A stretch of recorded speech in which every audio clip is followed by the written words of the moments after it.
Hello and welcome to my channel space with Akash. आज हम बात करेंगे कुछ ऐसे हैबिटेबल प्लैनेट्स की जहां पृथ्वी से अच्छी जीवन हो सकती है। पर उससे पहले हम जान लेते हैं कि हैबिटेबल प्लैनेट्स किसे कहते हैं। हैबिटेबल प्लैनेट्स उन्हें कहते हैं जो हमारे सोलर सिस्टम के बाहर होते हैं और ज़्यादातर ये किसी स्टार के चारों ओर ऑर्बिट करते हैं, जैसे हमारी पृथ्वी सन का ऑर्बिट करती है। इसी तरह से कुछ ऐसे हैबिटेबल प्लैनेट्स हैं जो अपने स्टार का ऑर्बिट करते हैं।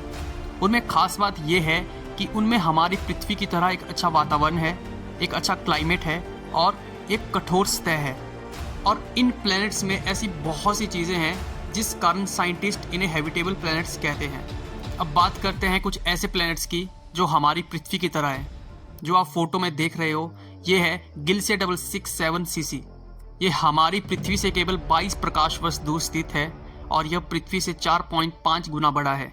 गिलसे 667cc अपने मेजबान तारे के चारों ओर केवल 28 दिनों में एक परिक्रमा पूरी करता है, लेकिन वह तारा सूरज की तुलना में काफ़ी ठंडा और लाल बौना है। इसलिए माना जाता है कि यह एक्सोप्लैनेट यानी हैबिटेबल प्लैनेट रहने योग्य क्षेत्र में स्थित है। अब बात करते हैं दूसरे हैबिटेबल प्लैनेट्स की। यह है केपलर 22b। ये हमारी पृथ्वी से 600 प्रकाश वर्ष दूर स्थित है। यह अपने मूल तारे के रहने योग्य क्षेत्र में पाए जाने वाला पहला केपलर ग्रह था। आपको सुनकर हैरानी होगी, लेकिन इसकी सतह का टेम्परेचर 22 डिग्री सेल्सियस है, जो हमारी पृथ्वी से काफ़ी मिलता जुलता है। यह एक्सोप्लैनेट हमारे सूर्य की तरह जी श्रेणी के तारे की परिक्रमा करता है, लेकिन यह तारा पृथ्वी की तुलना में छोटा और ठंडा है। बात करते हैं अपने तीसरे हैबिटेबल प्लैनेट्स की। यह है केपलर 69c। यह एक्सोप्लैनेट हमारी पृथ्वी से लगभग 2700 प्रकाश वर्ष दूर स्थित है। यह पृथ्वी से लगभग 70% बड़ा है। यह ग्रह 242 दिनों में एक परिक्रमा पूरी करता है, जिससे इसके सौरमंडल में इसकी स्थिति हमारे शुक्र की स्थिति के बराबर हो जाती है। केपलर 69c का मेजबान तारा सूर्य के समान लगभग 80% चमकीला है, इसीलिए ग्रह रहने योग्य क्षेत्र में प्रतीत होता है।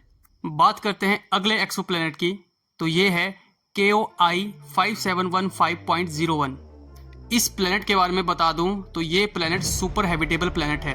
मतलब यहाँ पे वैज्ञानिकों ने पता लगाया है कि यहाँ पर जीवन मुमकिन हो सकता है और पृथ्वी से ज़्यादा अच्छा हैबिटेबल क्लाइमेट हो सकता है। ये साइज़ में हमारी पृथ्वी से 2 गुना बड़ा है, लेकिन ये हमारी पृथ्वी से 3000 लाइट ईयर दूर है। इस प्लैनेट का तापमान हमारी पृथ्वी से 5% अधिक है और यहाँ की हवा में नमी थोड़ी अधिक है। यह सिग्नस तारामंडल में स्थित है और इसके आकार, आयु, तापमान और तारे के प्रकार के कारण इसे सुपर हैबिटेबल माना जाता है। इसलिए वैज्ञानिकों का यह मानना है कि यहाँ जीवन संभव हो सकता है। हमारा नेक्स्ट सुपर हैबिटेबल प्लैनेट्स है केपलर 186f। यह प्लैनेट हमारी पृथ्वी से 10% बड़ा है और प्रतीत होता है कि यह अपने तारे के रहने योग्य क्षेत्र में रहता हो।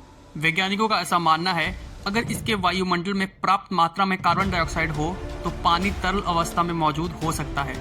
अभी तक हमने जितने भी हैबिटेबल प्लैनेट्स के बारे में बात की है, हो सकता है कि इन फ्यूचर इनमें से किसी न किसी एक प्लैनेट पर हमारा घर हो।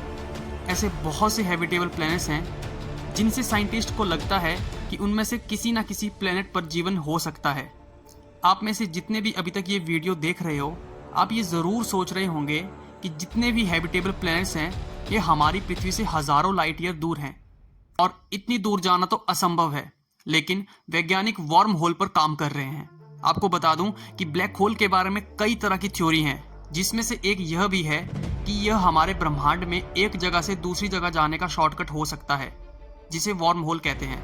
एल्बर्ट आइंस्टाइन ने अपनी थ्योरी ऑफ जनरल रिलेटिविटी में वार्म होल के अस्तित्व की संभावना जताई थी और साइंटिस्ट वार्म होल के ऊपर काम कर रहे हैं।